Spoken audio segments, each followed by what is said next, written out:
आओ बेटा चलो शुरू करते हैं बेटा। मैं फिर से बोल रहा हूँ बेटा, ये चैप्टर आपके केस स्टडीज के लिए most important most important most important है बेटा। अगर आप अपने एग्जाम में जाके देखोगे तो कई कई बार इस चैप्टर से बेटा 15-15 मार्क्स तक का आ गया है बेटा। डन, ये इतना इंपॉर्टेंट है बेटा। लेकिन हम लोग देखते हैं बेटा लास्ट क्लासेस में हम इसको कहाँ तक पढ़ चुके हैं बेटा। सबसे पहले क्या हम लोग प्रिंसिपल ऑफ मैनेजमेंट के कंसेप्ट पढ़ चुके बेटा? कितने कंसेप्ट? पहला ये जनरल गाइडलाइंस है, दूसरा प्योर साइंस, हाँ टेक्नोलॉजी, तीसरा हाँ बोलो, हाँ टेक्निक टेक्नोलॉजी, अगला लास्ट डन सर। अच्छा इसके बाद बेटा हम लोग अगला पढ़ चुके बेटा नेचर और प्रिंसिपल ऑफ मैनेजमेंट, सबका सब याद है। इसमें टोटल 8 होते हैं, 7 होते हैं, वेरी गुड बेटा। अच्छा आराम से लड़ लेना बेटा, ठीक, मैं आपको टाइम दूंगा बेटा लड़ने का। आप बस इतना से याद रखना, प्रसन्नजीत कभी गलत नहीं बोलेगा, ठीक। चलो सर अगला, significance of principle of management कितने होते हैं सर? वो गिन के बोल रही है। Significance of principle of management बेटा, जहां पे मैनेजर को इनसाइट दे रहे होते हैं।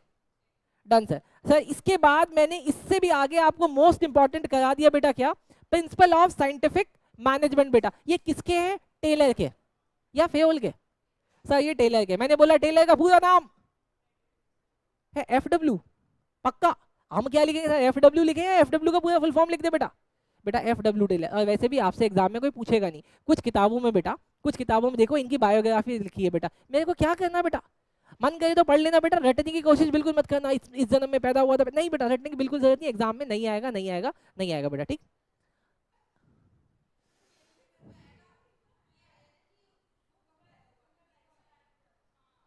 टाइम स्पेन इसका पार्ट है, टाइम स्पेन इसका पार्ट है कि जब उन्होंने लिखा, लेकिन उनका जन्म कहाँ हुआ, कैसे? यार आप लोग ना बिल्कुल खराब कराते हो यार वीडियो, हट। चलो सर इसके बाद बेटा आज की क्लास में हम लोग करेंगे टेक्निक्स ऑफ साइंटिफिक मैनेजमेंट। बेटा सुनना मेरी बात बेटा, बहुत ध्यान से बेटा सुनना, इधर देखना बेटा, सुनना बेटा। टेक्निक्स ऑफ साइंटिफिक मैनेज, ओ सॉरी मैंने प्रोजेक्टर ऑन नहीं किया। टेक्निक्स ऑफ साइंटिफिक मैनेजमेंट बेटा, बस 1 मिनट में प्रोजेक्टर ऑन हो जाएगा। टेक्निक ऑफ साइंटिफिक मैनेजमेंट में बेटा पहला है फंक्शनल फोरमैनशिप। पहले ऐसे समझ लो, फिर मैं आपको इसको पढ़ाऊंगा बेटा। फोरमैन कौन होता है? हाय राम, वर्कर फोरमैन नहीं है बेटा, वर्कर फोरमैन नहीं है। पहले पढ़ लेते हैं फिर पूछेंगे। चलो सर आओ, सबसे पहले बेटा इन द फैक्ट्री सिस्टम, नहीं है बेटा गलत है,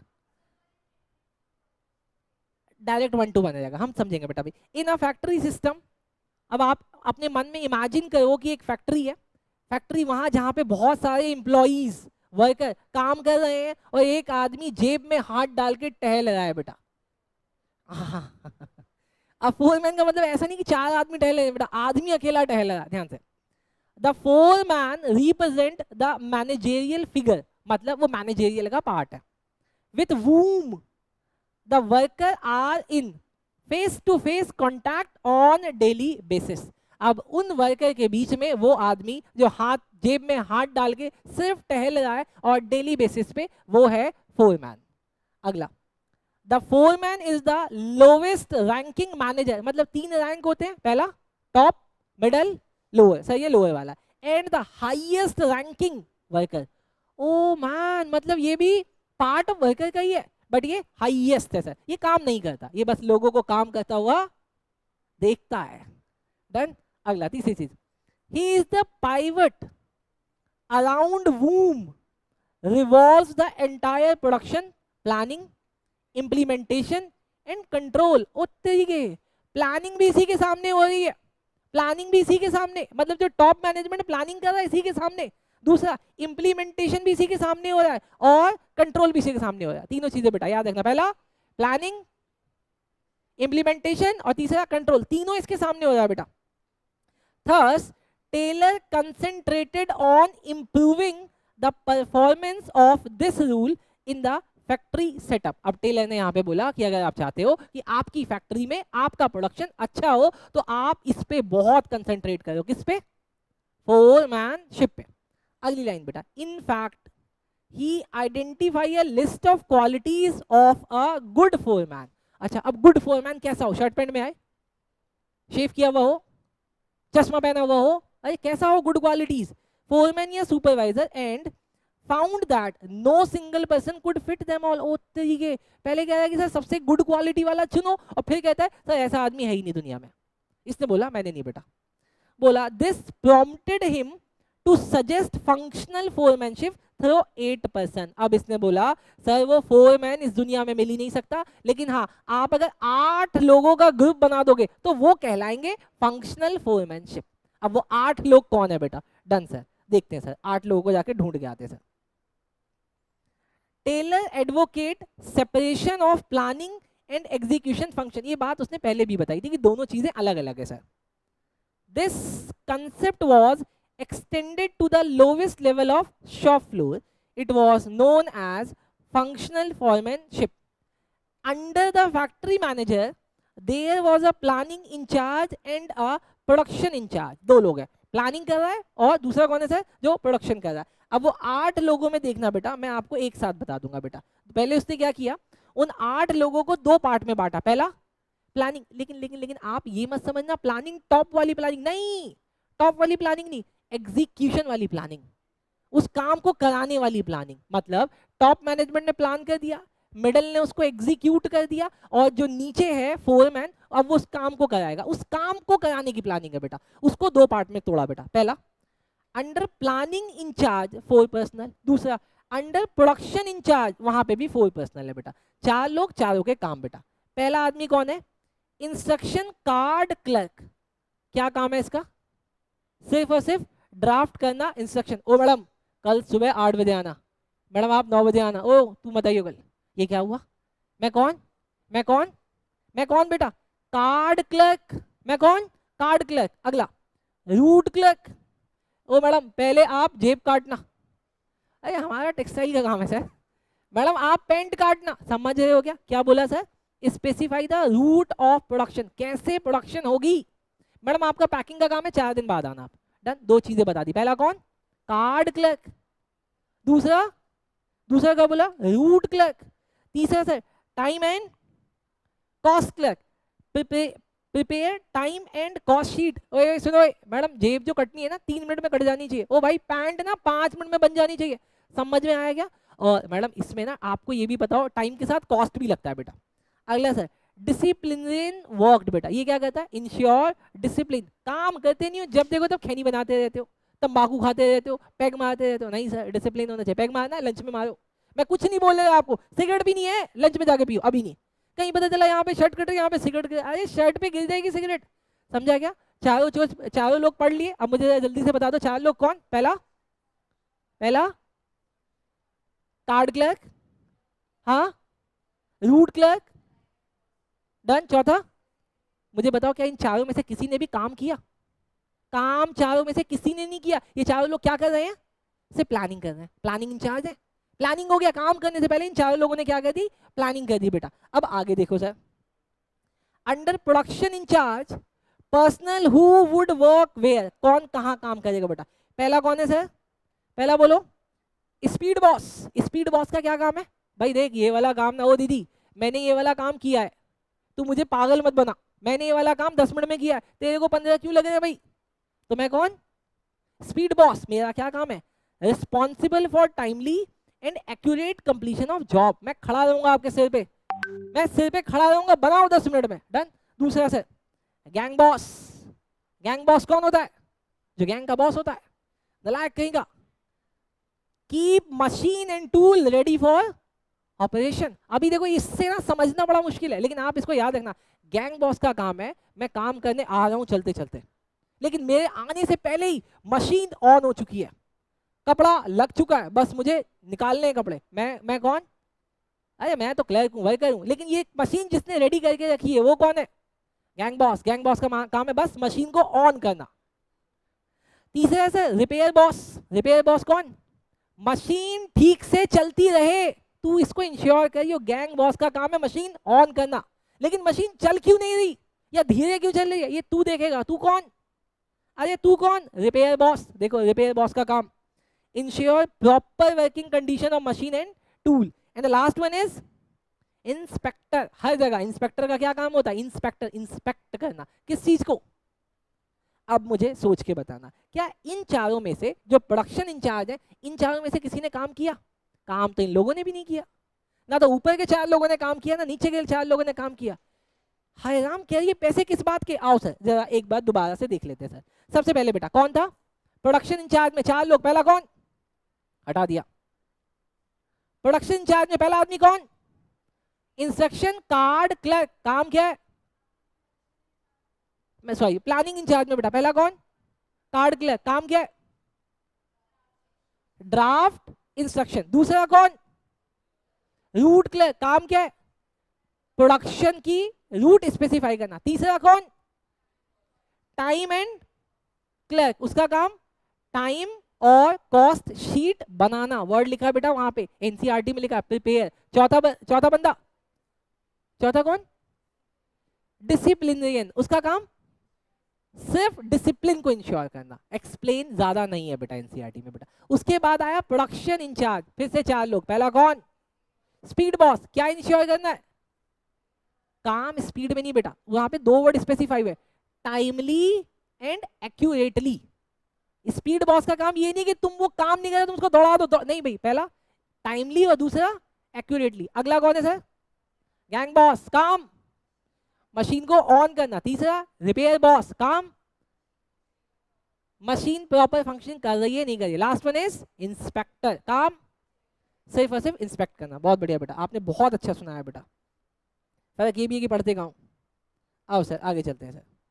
डन सर। अगला सर फंक्शनल में बेटा, functional foreman is an extension of principle of division of work and specialisation of shop floor. एक मिनट बेटा, आपको ऐसा नहीं लग रहा इन 8 लोगों को काम बांट दिए गए हैं और ये उन्हीं लोगों को काम दिया गया जो इस काम के लिए स्पेशलाइज्ड है? सर इसका मतलब ये तो वही हुआ हम पढ़ के आए थे ना, principle of division and specialisation. Done sir. अगला, each worker will have to take order किससे?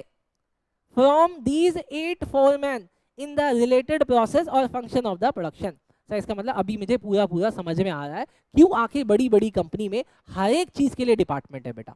डन। अगला सर, अगला sir, foreman should have intelligence. Obviously देखो किसकी बात हो रही है मुझे बताना हम में से। Educated, tact, greed, judgement, special knowledge, manual dexterity and energy, honesty and good health. बताओ ये किसकी बात हुई? इतनी सारी चीजें होनी चाहिए वो भी लोअर मैनेजमेंट बनने के लिए। बताइए सर इतनी तो अभी हमें हमारे अंदर अभी ये भी नहीं है, हम लोअर भी नहीं बन रहे सर, हम वर्कर ना बन जाएंगे। नहीं बेटा आपको टॉप बनना है बेटा, आपको इससे भी ज्यादा हाईएस्ट नॉलेज लेके आनी है। फिर भी बेटा अगर एग्जाम में आएगा तो मुझे क्या क्या लिखना है एक बार जरा देख लेना, क्या क्या होना चाहिए बेटा दोबारा देखें। Intelligence, education, tact, greed, judgement, special knowledge. ये स्पेशल नॉलेज किसकी कह रहा है? वो वाला तो नहीं ना अनन्या पांडे की तरह जीभ से नाक छूने वाली? नहीं ना सर, जिस डोमेन का आदमी है उसी डोमेन की नॉलेज होनी चाहिए बेटा। मैनुअल डेक्सेरिटी क्या होती है? ओ वाओ, जब काम मशीन से ना हो आपको वो प्रोसेस आना चाहिए डायरेक्ट भी करने का। सर एनर्जी वाला होना चाहिए, ऑनेस्टी और गुड हेल्थ भी होना चाहिए सर। डन बेटा। क्या बिजनेस में ये दोनों चीजें लगती हैं बेटा? लगती हैं बेटा। आपका ऑनेस्ट होना जरूरी है बेटा, आपका ऑनेस्ट होना जरूरी है बेटा। सिलेबस तो कोई भी कंप्लीट करा देगा। आओ, since all these qualities could not found in a single person, इसीलिए टेलर ने बोला, so Taylor propose 8 specialist, each specialist is to be assigned work according to his or her qualities. Example के लिए those with technical mastery, intelligence and greed may be given planning work। Greed का मतलब क्या होता है sir? Grid का मतलब जैसे स्पेशल नॉलेज होती है ना, ठीक वैसे ही ग्रीड के अंदर आपको ना एक पर्टिकुलर डोमेन में आपने डिग्री वगैरह ली हुई है। Done. those with energy and good health may be assigned execution work। क्या बोला? जो इंटेलिजेंट है, ग्रीड है, उसको प्लानिंग का काम दो, जो एनर्जेटिक है और गुड हेल्थ का है उसको एग्जीक्यूशन का काम दो। समझ में नहीं आया सर? एग्जीक्यूशन मतलब करना और प्लानिंग का मतलब सोचना। डन। इंटेलिजेंट हो सोचने वाला काम देंगे, बॉडी अच्छी बनाई हुई है, जिम में जाते थे, आ जाओ सर कूड़ा उठा लो। डन, समझे क्या? ऐसे नहीं बोलना, आप बुरा मत मानना, ठीक? बॉडी वाले बिल्कुल बुरा ना माने बेटा। क्या हमारी क्लास में कोई है नहीं बॉडी वाला? ओके सर, बोलो सर। पहला फंक्शनल फोरमैनशिप समझ में आया बेटा, उसका नाम था सिर्फ फोरमैन। फिर उन्होंने कर दिया फोरमैनशिप, फिर एग्जाम में आया फंक्शनल फोरमैनशिप। तो अगर एग्जाम आपसे पूछा है फंक्शनल फोरमैनशिप, तो इसका मतलब वो 8 लोगों के बारे में पूछा है, सिर्फ फोरमैन के बारे में पूछा है, उस 8 में से किसी 1-2 के बारे में पूछा है। फोरमैनशिप पूछा है तो पूछा है काम क्या कर रहे होते हैं बेटा। डन। आपको एग्जाम में बहुत ध्यान से जाना बेटा, वैसे मेरे ख्याल से आपको अभी ही याद हो गया होगा बेटा। डन। आगे चलते सर, मैथड स्टडी। 1 मिनट हटाओ स्टडी स्टडी, मैथड क्या होते हैं सर? अरे मैथड क्या होता है? अच्छा मैथड टेक्निक होता है। अच्छा काम को करने का तरीका ये होता है मैथड, सबका अलग अलग होता है भाई, मेरा अलग आपका अलग आपका अलग। तो फिर यहाँ पे टेलर कर क्या रहा है? बेस्ट मेथड बता रहा है, कह रहा है देखो इसका भी तरीका है पढ़ने का, उसका भी तरीका है, इसका भी तरीका है, लेकिन सबसे बेस्ट मेरा है सर। आप आपको अगर पता था तो आपका भी धीरे धीरे बेस्ट हो जाएगा। आप मेरे वाले तरीके को अप्लाई कर दो, लेकिन कैसे पता चलेगा कि किसका बेस्ट है? Done sir. अब क्या पता कैसे चला सर? सबसे पहले समय कम लगता हो और रिजल्ट ज्यादा आता हो, इसका मतलब मेरा वाला बेस्ट है। मेरी वाली स्टडी कितनी देर की है सर? मेरी वाली स्टडी कहती है, मैं आपको अगर अपने बारे में बताऊं, मैं बेटा रात भर पढ़ता था। दुनिया बोले रात की पढ़ाई बेकार होती है बेकार होती है बेकार होती है, देखो वीडियो में बोल रहा हूँ, रात की पढ़ाई करके मैं यहाँ तक पहुँचा हूँ बेटा। मैं पूरा दिन पढ़ने वाले बच्चों को परेशान, रात भर अपनी पढ़ाई करता था। डन। समझ में आया क्या? डन। नहीं ऐसा नहीं करता था, मैं उनको भी बोलता था मत पढ़ो, ठीक, वो तभी नहीं पढ़ते थे। चलो सर ठीक है। बेस्ट स्टडी मेरे से रात में होती थी, रात में कोई छेड़ने वाला नहीं होता था बेटा, ठीक बता। अरे मेरी जॉइंट फैमिली थी ना, मम्मी बोलती रहती थी ये ले आ वो ले आ ये ले आ, बस मैं समय ढूंढता था कब मम्मी सोए तब मैं पढ़ूं बेटा। मम्मी रात को सो जाती थी बेटा।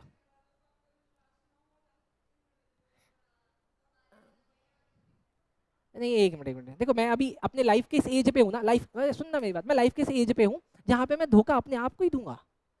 किसी बात कर रहा है बेटा? अब मुझे पता है मेरी स्टडी अगर मैं नहीं कर रहा तो धोखा मैं अपने आप को दूंगा, मैं नहीं दूंगा बेटा अपने आप को धोखा। मुझे पता है जो चीज़ मुझे करना है वो 12th के बाद ही होगी। तो 12th में मैं अच्छे से पढ़ लेता हूँ बेटा, ताकि घर वाले मुझे खुली छूट देते बेटा। डन। आओ सर एक वर्ड में बेटा, ओ मैडम मैं आपको ना ये मेथड स्टडी एक वर्ड में लर्न करा दूंगा। आओ sir, the objective of method study to find out the best way of doing the job. खत्म हो गया बेटा।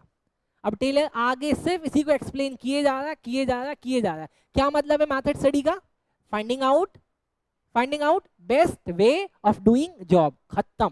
डन। आगे देखते sir. There are various method of doing job, बेकार की बात। To determine the best way there are several parameters, right from procurement of raw materials till the final product is delivered to the customer, every activity is a part of method study. Done sir? अब किससे best result आएगा आपको इसका मतलब सिर्फ और सिर्फ and में या शुरुआत में नहीं देखना, शुरू से लेके अंत तक देखना है बेटा, शुरू से लेके अंत तक देखना है। डन।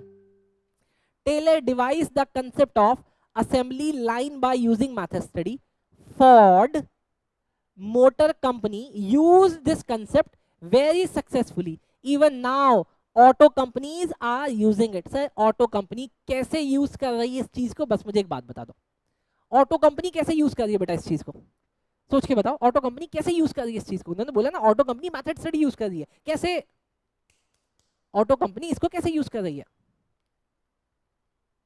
ऑटो कंपनी इस मेथड को कैसे यूज कर रही है? मैं बेटा आपको पता है, रिसेंटली गाड़ी बुक करने गया था बेटा। जब मैं गाड़ी बुक करने गया तो गाड़ी वाले ने बोला कि सर ये गाड़ी में ना 3 महीने का वेटिंग पीरियड है। मैं कहा पागल है, 3 महीने का वेटिंग पीरियड? यहाँ 2 महीने में शादी हो जाती है, 2 महीने में लड़की मिल रही है, लेकिन 3 महीने में गाड़ी नहीं मिल रही। मैंने बोला सर आखिर ऐसा क्या है? कहता सर देखो अगर अभी बुक करा लोगे तो 3 महीने में मिल जाएगी गाड़ी। मैं कहा ठीक है। मैं कहा सर अगर मैं 5 दिन बाद बुक करूँ तो खैर 4 महीने लगेंगे फिर। अबे यार, मैं कहा चल तू बुक कर यार, तू बुक कर गाड़ी अभी। फिर पता चला ये तो मेथड स्टडी है। उनको पता है कि अगर मैं गाड़ी बना दूंगा जो प्रोडक्ट की प्राइस मैं चाहता हूं मुझे नहीं मिलेगी, और मेरा मेथड है कि पहले पैसा आने दो फिर काम शुरू करेंगे। ये उनकी बेस्ट मेथड प्रैक्टिस है बेटा। डन। क्योंकि गाड़ी बनने के बाद कितने की बिकेगी, जैसे मैंने अपना प्रोडक्ट बना लिया, अब मुझे नहीं पता कितने का बिकेगा, तो मैं क्या करूंगा कस्टमर के हिसाब से अपने प्रोडक्ट का डिजाइन करूंगा। अरे कोई बात नहीं 2000 में ले लो, कोई बात नहीं 1500 रुपये में ले लो। सर ये सब्जियों में तो समझ में आता है, लेकिन गाड़ी जैसी चीज में जहाँ पे बहुत मोटा पैसा लगा है, अगर वो बनने के बाद मार्केट में आके उसकी बोली लगाई गई तो हो सकता है वो अपने कॉस्ट से नीचे में चले जाए। और गाड़ी को बेच कौन है बेटा? बड़े बड़े लोग। मतलब आलू वाला दिन भर में 100 किलो आलू भी बेच के उतना नहीं कमा रहा जितना गाड़ी का डीलर 10 दिन में एक गाड़ी बेच के कमा लेता है, और वो अपने यहाँ पे 50 एम्प्लॉय भी रखे हुए हैं। इसका मतलब सारा का खर्चा तू मेरी गाड़ी से निकाल रहा है। इसका मतलब अगर मार्केट में कोई गाड़ी मैंने 20 लाख की ली है तो साले 5 से 6 लाख तेरी इनकम है, इसका मतलब यस बिल्कुल है। उन्होंने ऐसा सिस्टम तैयार कर लिया बेटा। डन। आओ सर यहाँ पे देखते हैं। अब मैंने ऊपर देखा था ऑब्जेक्टिव क्या था, find out best way of doing job. फिर से देखो बेटा, the objective of the whole exercise is to minimise the cost of production and maximise the quality and satisfaction of the customer. बेटा सबसे पहला ऑब्जेक्टिव है finding best way of doing job. लेकिन best way of doing job में क्या पता time ज्यादा लगता हो, क्या पता पैसा ज्यादा लगता हो, या हो सकता है हमारा कस्टमर सेटिस्फाई नहीं होता हो। बेटा ये तीनों चीजें ग्रैब कर ली बेटा। क्या क्या बोला, minimise cost, production, maximise quality और सेटिस्फेक्शन ऑफ कस्टमर। बेटा डन। इसके बाद नीचे एक एग्जांपल दिया हुआ है बेटा। अब आपके पास बेटा 1 मिनट का टाइम है, मुझे मेथड स्टडी बस याद करके दे दो बेटा। सिर्फ और सिर्फ हाईलाइटेड पॉइंट पढ़ो और बस ये सुना दो मुझे, इसके अलावा कुछ नहीं पढ़ना। याद भी हो गया, अरे वाह, लड़की घर से याद करके आई है।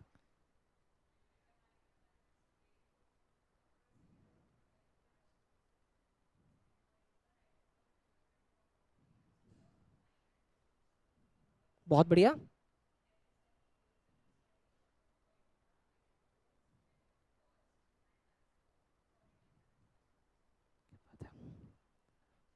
हाँ दीदी जल्दी जल्दी जल्दी।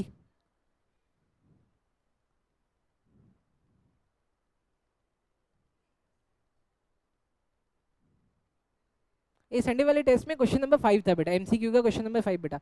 वो घर जाके देखना उसका आंसर आता है कि नहीं आता है बेटा। डन। चलो सर हो गया। अनन्या मैडम अगले में आ जाते हैं बेटा। ये वाला इंपॉर्टेंट है बेटा, ये वाला मुझे भी नहीं आ रहा। मोशन स्टडी बेटा। आओ सर मोशन स्टडी आते हैं। ओए मोशन का मतलब क्या होता है, मोशन का मतलब मूवमेंट है, तो इसका नाम मूवमेंट स्टडी रख दे। अरे इसका नाम मूवमेंट स्टडी रख दे क्या। मोशन का मतलब क्या होता है, आगे जाना या पीछे आना, ये बस हिलना या हिलाना, क्या है मोशन। बदतमीजो, मो, मोशन अपने आप होता है, मोशन अपने आप होता है या उसमें कोई एनर्जी डालनी पड़ती है। पक्का सर, ये किसने बोला है मुझे नहीं पता, साइंस में किसी एक का नाम होगा जिसने बोला होगा कि किसी चीज को पुश करने से उस पर धक्का लगता है। डन सर, हम देखते हैं। Motion study refers to the study of movement. मतलब सर जैसे कि लिफ्टिंग, पुटिंग, सिटिंग, चेंजिंग। क्या क्या याद हुआ, लिफ्टिंग, पुटिंग, सिटिंग, चेंजिंग। क्या जगह, अरे जगह या चलो जो भी समझा आ गया। Which are undertaken while doing a typical job. नालायक बच्चे बहुत मारूंगा, मैं बता रहा हूँ, मैं बहुत बढ़िया पढ़ा रहा हूँ, पढ़ाने दो। मैंने इसमें देखो बेटा बस एक चीज हाईलाइट की बेटा, क्या, स्टडी ऑफ मूवमेंट। अब देखो बेटा आपने बड़ी बड़ी जगह पे देखा होगा, आजकल जहाँ पे कंस्ट्रक्शन का काम चल रहा है वहां पे एक जापानीज मशीन लगी हुई है। ये जापानीज मशीन है क्या सर, वो एक एल की तरह है लेकिन उल्टा एल है बेटा, नीचे से डंडा है और ऊपर इस तरीके से लंबा है बेटा, और वो एक क्रेन की तरह काम कर रही है। क्रेन की तरह, अगर 10 मंजिल की बिल्डिंग बन रही है तो वो क्रेन 15 मंजिल की है, और वो इस तरीके से काम करती है, वो चीजों को लिफ्ट कर रहा है। मैंने बोला मैं एक कंस्ट्रक्शन कंपनी के साथ काम कर रहा हूँ, मैंने बोला भाई हम ना 3 फ्लोर की बिल्डिंग बना रहे हैं। बोला हाँ, बोला मैं कहा वो जापानीज मशीन मंगा लेते, कहते प्रसन्न जी ज्यादा पैसे लगेंगे, क्या इससे बढ़िया लेबर कर देगी। तब मुझे पता चला ये कॉस्ट इफेक्टिव भी है, कि वहां पे लेबर महंगे है और वहां पे जापानीज मशीन सस्ती है बेटा। देखते हैं सर अगला, unnecessary movement are sought to be eliminated so that it takes less time to complete the job efficiently। एक जगह बिल्डिंग बन रही थी, यहाँ पे सीढ़ी लगी थी, यहाँ पे कुछ रेत वगैरह पड़ा हुआ था, एक लेबर यहाँ खड़ा था, एक लेबर यहाँ खड़ा था, एक लेबर यहाँ खड़ा था, एक लेबर यहाँ खड़ा था, एक लेबर यहाँ खड़ा था। ये इसको दे रहा है, ये इसको दे रहा है, इसको दे रहा है, इसको दे रहा है, इसको दे रहा है, मशीन सामान यहाँ पे पहुंच जाता। मुझे गुस्सा आ गया, मैं कहा सब मिल गए एक ही काम करो, जाओ सब अलग अलग काम करो। तो ये चार कोई और काम करने चले गए। अब ये वाला यहाँ से उठाता, ऊपर चढ़ता, आता, फिर यहाँ पे बैठ के रेस्ट करता था। मैं कहा क्या हुआ, कहता थक गया बाबूजी। फिर दोबारा आया, हाँ फटिक, मैडम सब पढ़ के आए हो, शर्म आती है आपको। अच्छा, उसके बाद फिर से यहाँ से उठाता, तो मुझे पता चला पहले ही काम सही हो रहा था, पहले कोई नहीं थक रहा था और अब थक रहे हैं सर। तो इसका मतलब मेरे मोशन में दिक्कत थी। आगे समझते हैं sir. For example Taylor and his associate. अब मुझे पता चला कि इस कंसेप्ट को एक्सप्लेन करने के लिए टेलर ने हेल्प ली थी, किसकी, फ्रैंक गैल्बर्ट की। were able to reduce motion in brick layering from 18 to just 5। ओ तरीके, पता चला कि उन्होंने एक स्टडी करी थी जहां पे ब्रिक्स को यूज किया था और कितना कम कर दिया, 18 से सीधा 5 कर दिया। बाय बेटा। Taylor demonstrated that productivity increase to about 4 times by this process. Taylor ने बोला लिफ्टिंग का प्रोसेस सही रहेगा तो ये आपके वर्कलोड को 4 गुना कम कर देता है। ओह मैन, टेलर ने बोला, किसके साथ मिलके? अब आगे sir, on close examination of body motion, for example, it is possible to find out क्या motion which are productive, motion which are incidental, motion which are unproductive। बोला कि अगर आप बहुत ध्यान से प्रोडक्शन प्रोसेस को देखोगे तो आपको पता चलेगा 3 चीजें निकल रही है मोशन से, क्या? प्रोडक्टिव, इंसिडेंटल और तीसरा अनप्रोडक्टिव। इंसिडेंटल समझते हो क्या? क्या कभी कभी हो। इंसिडेंटल का मतलब इससे ये हो रहा है, इससे ये हो रहा है, ये इंसिडेंटल है, अगर ये नहीं होता तो वो नहीं होता। और अनप्रोडक्टिव, सर आप जिसको प्रोडक्टिव बनाने की कोशिश कर रहे थे ना, वो थोड़े से ही प्रोडक्शन के बाद अनप्रोडक्टिव हो जा रहा है। डन। ये 3 चीजें बोला, प्रोडक्शन से ही इंसिडेंटल और अनप्रोडक्टिव निकल रहा है। अरे मैं कुछ काम ही नहीं करूंगा, थकूंगा क्या? नहीं थकूंगा सर, लेकिन अगर मैं काम करूंगा, हो सकता है जो काम कर रहा था उसके साथ एक और चीज हो गई, जैसे कि गन्ने से जब जूस निकाला जाता है तो उससे कचरा भी निकलता है, पता चला उस कचरे से इलेक्ट्रिसिटी बन रही है। अब मुझे पता चला बेटा, ठीक, आप नहीं बनाने लग जाना। अच्छा आगे, Taylor use stopwatch and various symbols and colours to identify different motion. Through motion studies Taylor was able to design, क्या डिजाइन कर दिया? suitable equipment and tools to educate worker on their use. The result achieved by him were truly remarkable। Taylor जो खुद management का आदमी था, उसने actually में ये सारी स्टडीज की थी और उसके बाद उसने वहां से बहुत सारे टूल्स भी जनरेट किए जिससे वो वर्कर्स को उसका विजुअल रिजल्ट भी बताने लगा। देखो सर आप ऐसे कर रहे हो ना, करो, लेकिन अगर आप मेरे वाले मेथड से करोगे तो इससे ये रिजल्ट आता है, करो, चेक करो, फिर मुझे बताओ। डन, पता चला? यस हो रहा है सर। आगे मैं जाते हैं बेटा, टाइम स्टडी। बेटा टाइम स्टडी और फिटिक स्टडी। बेटा पहले क्या पढ़ा दूं? पहले फिटिक स्टडी पढ़ाऊं क्योंकि वो उससे रिलेटेड है। बेटा आओ पहले फिटिक स्टडी कराऊं फिर टाइम स्टडी कराऊंगा। बेटा फिटिक स्टडी। बेटा ओए फिटिक का मतलब क्या होता है? थकना, बीमार होना। एक बच्ची कल ट्यूशन नहीं आई, एक बच्ची कल ट्यूशन नहीं आई। मैंने बोला क्यों नहीं आई? कहते सर ट्यूशन से पहले मैं घूमने गई थी, ट्यूशन से पहले मैं घूमने गई थी और मैं वहां थक गई। यार घूमने में कौन थकता है? कहते सर मैं आपको बता नहीं सकती मैं घूमने कहाँ गई थी। मैं कहा हो सकता है फिर आप थक गए हो गए। तू घूमने जाता है हैं? कहाँ बाथरूम घूमता है, ये लिफ्टों में घूमता है? आओ सर, नलायक बच्चा। फिटिक स्टडी। बेटा फिटिक स्टडी, अभी आप ऐसे समझो, अभी आप ऐसे समझो कि मैं अभी कुछ टाइम से पढ़ाते पढ़ाते पढ़ाते पढ़ाते पढ़ाते पढ़ाते पढ़ाते थक गया था। फिर मुझे किसी ने बोला प्रसन्नजीत ब्रेक लेके आ जाओ, तो मैं 3 दिन के लिए हरिद्वार गया ब्रेक लेने के लिए। 3 दिन के लिए हरिद्वार गया ब्रेक लेने के लिए। हाँ मैं हरिद्वार गया ब्रेक लेने के लिए। हरिद्वार में हमने एक होटल्स नहीं लिए, हमने वहां पे एक आश्रम लिया बेटा, है ना। आश्रम पूरा ग्रीन ग्रीन ग्रीन ग्रीन घाट के बगल में था। शाम को बहुत अच्छी आरती होती थी तो मन को बहुत शांति मिली और एक बार फिर से नई एनर्जी आ गई है दिसंबर तक काम करने के लिए। अब मैं दिसंबर तक कंटिन्यू काम करूंगा, फिर मैं दिसंबर में फिर से 3 दिन के लिए ब्रेक में जाऊंगा बेटा। हाँ मैं उस समय में टेस्ट नहीं रखूंगा, ठीक। चलो सर मैं उस समय टेस्ट नहीं रखूंगा, ठीक। अब आ जाते हैं सर, ठीक है। आप मेरे लिए एसेट हो, लाइबिलिटी नहीं बेटा, और एसेट को मैं एसेट की तरह ही यूज करूंगा। डन, क्योंकि आपसे मैं हूं, मेरे से आप नहीं हो बेटा। डन, मुझे इस बात का हल्का सा भी घमंड नहीं है कि आपकी वजह से मैं हूं। फिटिक स्टडी देख लो बेटा। A person is bound to feel tired. अगर आपको कभी ऐसा लगता है कि ट्यूशन से ब्रेक चाहिए, बिंदास मुझे बोलो और ले लो। क्यों? क्योंकि टेलर ने क्या बोला? A person is bound to feel tired physically and mentally. थकते हम फिजिक नहीं, ऐसा ऐसा कुछ नहीं हो रहा अंदर मैडम, ऐसा कुछ।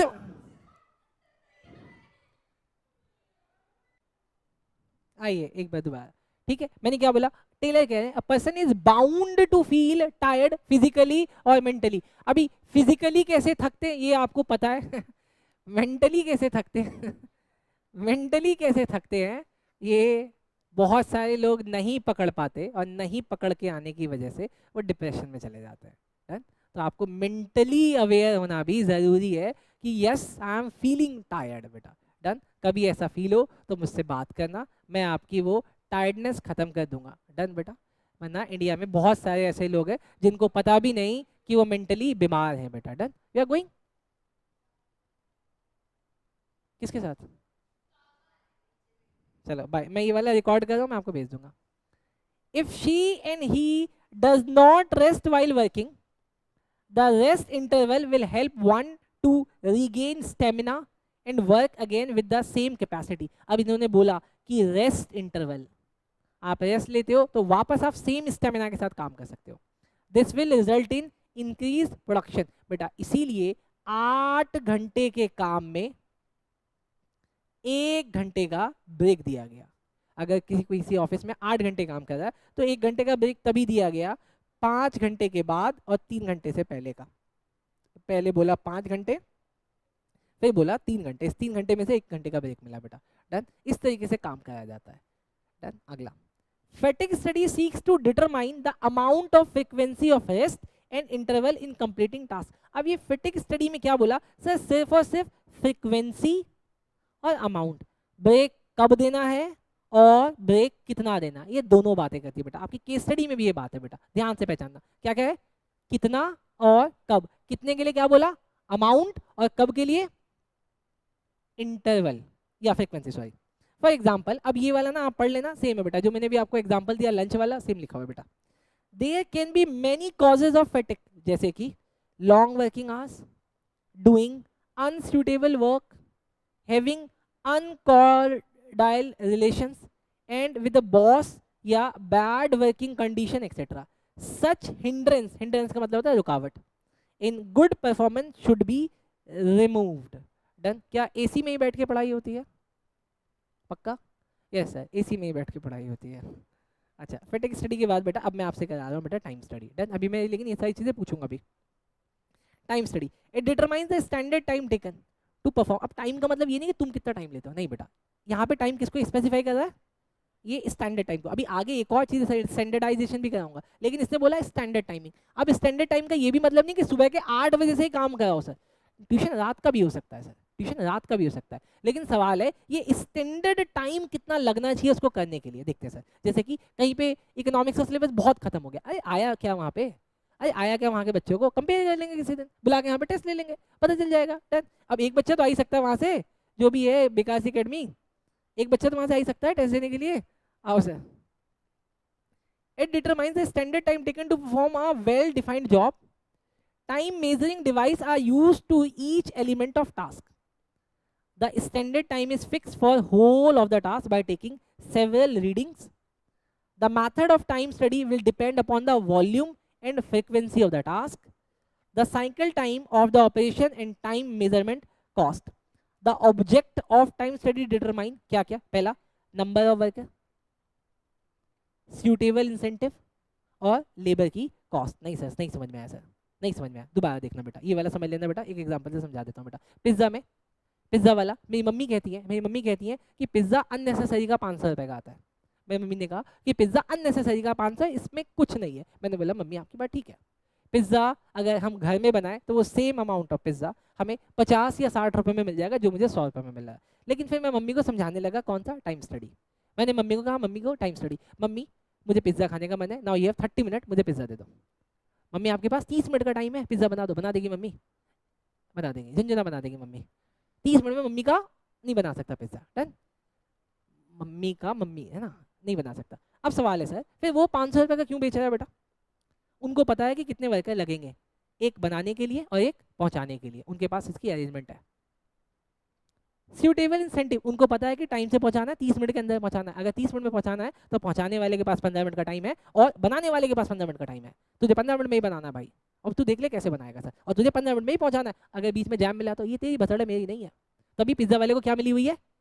बाइक। नहीं तो उनको गाड़ी भी तो दे सकते थे, जाओ भाई गाड़ी से पहुंचाओ, तुम तो पिज्जा हट के डिलीवर हो भाई, तुम पिज्जा हट में काम करते हो, गाड़ी से पहुंचाओ। नहीं, उनको दी बाइक, और वो भी कौन सी बाइक दी? बिल्कुल पतली सी बाइक, जहां से हवा नहीं निकल सकती वहां से वो बाइक लेके निकल जाते हैं बेटा पिज्जा वाले। यस, मैंने एक बार देखा था पिज्जा वाले को, नाले के अंदर से निकल रहा था। मैं कहा कहाँ? कहता डिलीवरी देनी है 15 मिनट में। मैं कहा भाई नाले से तो मत जाओ। आओ सर, फॉर एग्जाम्पल अब मैंने आपको जो बात बताई, ये 7 घंटे वाली और 8 घंटे वाली ऊपर भी जो बात, वो सेम एग्जाम्पल बेटा यहाँ पे भी लिखा हुआ, ठीक, कि 24 घंटे में से 3 घंटे के बनाए गए बेटा शिफ्ट, सॉरी 3 शिफ्ट बनाई गई, 8 8 8 8, ठीक, 24 घंटे का दिन है, 24 घंटे में से 3 बनाए गए बेटा 8 8 और 8 के। क्या आपको लगता है कि जिस एम्प्लॉय को मैंने 8 घंटे के लिए रखा हुआ है वो 8 8 घंटे ही काम करेंगे? नहीं बेटा, तीनों 1 1 घंटे का ब्रेक पे भी जाएंगे। इसका मतलब मैंने हकीकत में उनको रखा कितने घंटे के लिए? 21 घंटे के लिए। डन, समझ में आया क्या सर? बहुत बहुत समझ में आया। अब अगला आ जाओ सर, फिटिंग भी करा दिया। अब सर ये वाला है लास्ट बेटा, डन। अच्छा इसके बाद एक और कराना पड़ेगा, सॉरी ये वाला sir, standardisation and specialisation of work. Sir standardisation क्या होता है? याद रखना अभी हम लोग टाइम पढ़ के आए बेटा, टाइम और स्टैंडर्डाइजेशन में आप करोगे गलती, मैं नहीं करूंगा गलती।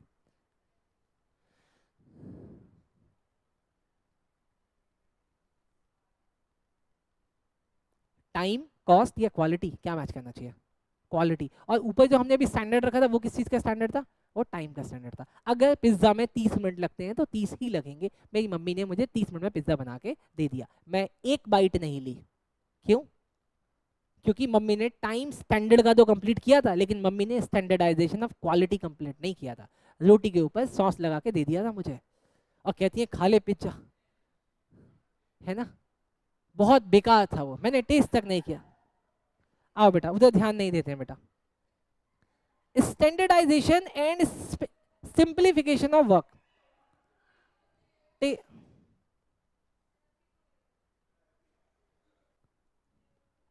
आओ सर, आपकी भी आई ऑलरेडी आ जाएंगे। Standardisation and simplification of work. बेटा सुनो मेरी बात, सुनो मेरी बात बेटा, सुनो मेरी बात। अभी हमने टाइम का स्टैंडर्ड देखा, अभी देखो sir, Taylor was an ardent supporter of standardisation. Word ardent का मतलब, अरे वर्ड अर्डेंट का मतलब, अच्छा आप अर्डेंट को हटा दो, यहाँ पे लिख लो बेटा स्ट्रॉन्ग सपोर्टर ऑफ स्टैंडर्डाइजेशन।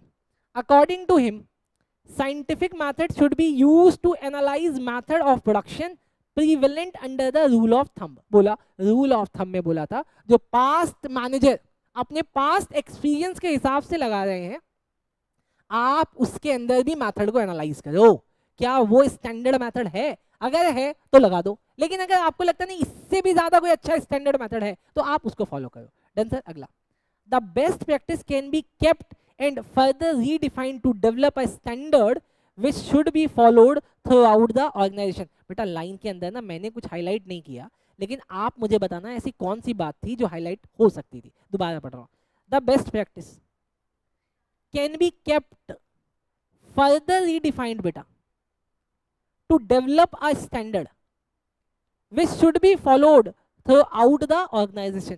जब मैं रूल ऑफ थंब लगा रहा हूं तो इसका मतलब मैं पास्ट एक्सपीरियंस कंटिन्यू कर रहा हूं, लेकिन अगर आपको लगता है कि फर्दर उसमें क्या आ सकता है, कुछ नया आ सकता है, तो आप उसको एक नया स्टैंडर्ड डेवलप करो और पूरी ऑर्गेनाइजेशन में लगा दो सर। डन, अगला, this can be done through work study technique which include time study, motion study, fatigue study and method study. ऊपर जितने भी मेथड पढ़ के आए, उन सबको दोबारा लगाओ और एक नया स्टैंडर्ड बनाओ। जैसे मैं पहले अकाउंट कंप्लीट कराने के लिए 6 महीने लगाता था, फिर धीरे धीरे कम करके मैं 5 में आ गया, अब मैं कह रहा हूँ 3 महीने में कंप्लीट कराऊंगा। डन सर, ऑल्टरनेट के हिसाब से 3 महीने का मतलब 6 महीने। डन, ऑल्टरनेट के हिसाब से पहले 12 लगते थे।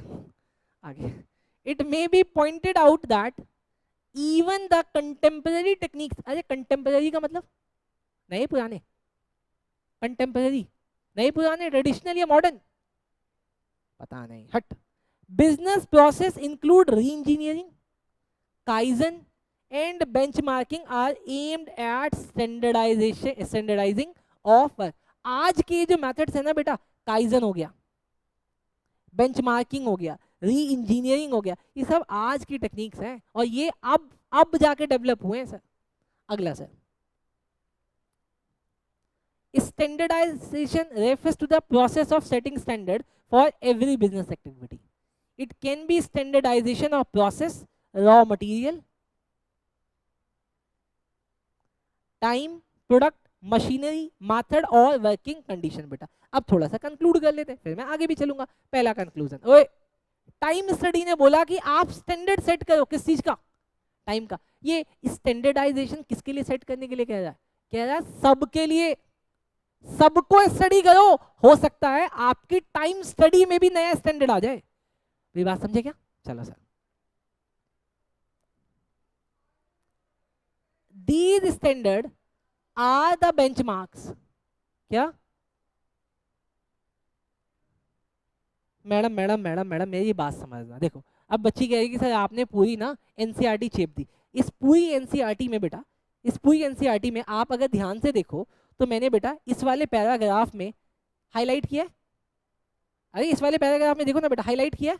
हाँ हाईलाइट किया सर, लेकिन बेटा आप इस वाले पैराग्राफ में देखो कहाँ हाईलाइट किया बेटा, नीचे कहीं मैंने पैराग्राफ में अंडरलाइन नहीं किया।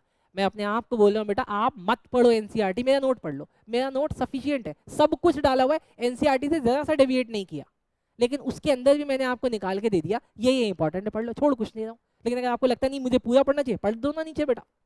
डन, आगे देखो। The objective of standardisation are, कुछ भी हाईलाइट नहीं किया, देखो reduce a given line of product और fix type size and characteristic, general बात कह रहा है। अगला, establish interchangeability of manufactured part and product, establish standard of excellence and quality in material, establish standard of performance of men and machine। मैं अपनी language लिख दूंगा इसमें, अपनी तो भी चलेगा, कुछ भी इसमें आप देखो स्पेसिफिक नहीं है सर, कुछ भी स्पेसिफिक नहीं, मैं अपनी लैंग्वेज लिख दूंगा इसमें। आगे sir, simplification aim at eliminating superfluous varieties. Superfluous बोले तो, अरे सुपर फ्लॉज समझते हो, सुपर फ्लॉज बहुत बड़ी वाली, size and dimension while standardise implying diverting new varieties instead of existing one. Simplification aim at eliminating unnecessary diversity of product, it results in saving of cost, labour, machine and tool. और एक बात बताओ, आज के time पे, अरे सुनो ना सर, आज के टाइम पे जब मेरे पास इतना महंगा मोबाइल है, इतना महंगा मोबाइल है, तो क्या मैं इतनी महंगी घड़ी खरीदूंगा?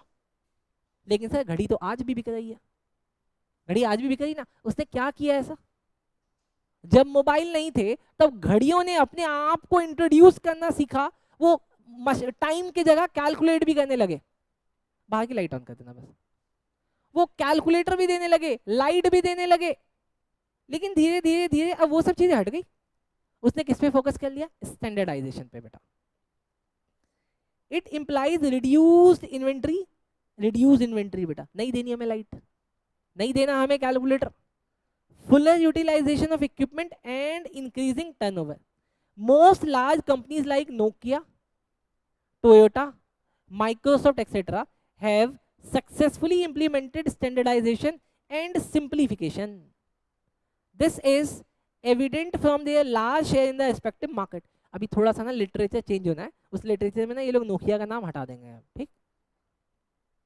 चलो सर, अब आ जाते हैं सर लास्ट में बेटा। इस लास्ट में देखो बेटा सिर्फ एक लाइन और ये दो लाइन, बस दो अंडरलाइन किया बेटा, हाईलाइट की, इसके बाद कुछ नहीं किया मैंने।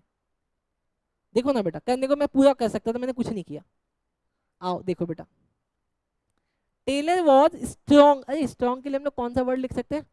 आर्डेंट। क्या बात है, देखा आपकी वोकैबुलरी भी बढ़ा रहा हूं मैं। Ardent advocate of piece wage system, he wanted to differentiate between efficient and inefficient worker. ठीक बात है, अरे ठीक बात है ना। अच्छा एक बात बताओ, एक ही ऑफिस में दो लोग काम कर रहे हैं, इसको मैं 15,000 की तनख्वाह दे रहा हूँ, इसको मैं 10,000 की तनख्वाह दे रहा हूँ, सेम टाइम पे आते हैं, सेम टाइम पे जाते हैं, ऐसा सही है? अरे टेलर कहता है सही है, टेलर कहता है एहसास दिलाना है किसको? एहसास दिलाना है किसको? जो अच्छा काम कर रहा है उसको, या जो बेकार काम कर रहा है उसको? एहसास किसको दिलाना है? जो बेकार काम कर रहा है उसको देख, उसको 15 मिले, उससे मुझे कोई मतलब नहीं, इसको 15 मिले, मैं इसको चाहता हूँ ये आ जाए 15 पे, फिर उसकी भी घटा के 10 कर दूंगा। अब समझिए क्या? आओ सर समझते हैं sir. The standard time and other parameters should be determined on the basis of work should discussed above. The worker can be then classified as efficient or inefficient on the basis of these standard. He wanted to reward efficient worker. 30 minute में delivery देनी थी, एक madam 30 minute में दे रही है, एक दे रहा है 40 में, मैं इसको पैसे दे रहा हूँ, इसको पैसे नहीं दे रहा बेटा, इंसेंटिव सैलरी मिल रही है। Different rate wage payment for those who performed above standard, different wage payment for those who performed above standard and those who performed below standard. अब एग्जांपल में बेटा वही टाइम का एग्जांपल दिया है बेटा, इसको आप पढ़ लेना बेटा। लास्ट में भी एक एग्जाम्पल दिया हुआ है बेटा, मन करे तो इसको भी पढ़ लेना बेटा। बाकी आपका पढ़ा दूं? चलो अच्छा, आज के लिए बहुत हो गया। अब आप मुझे ये सब सुना दो और आप जा सकते हो बेटा। चलो सर जल्दी सुना दो बेटा।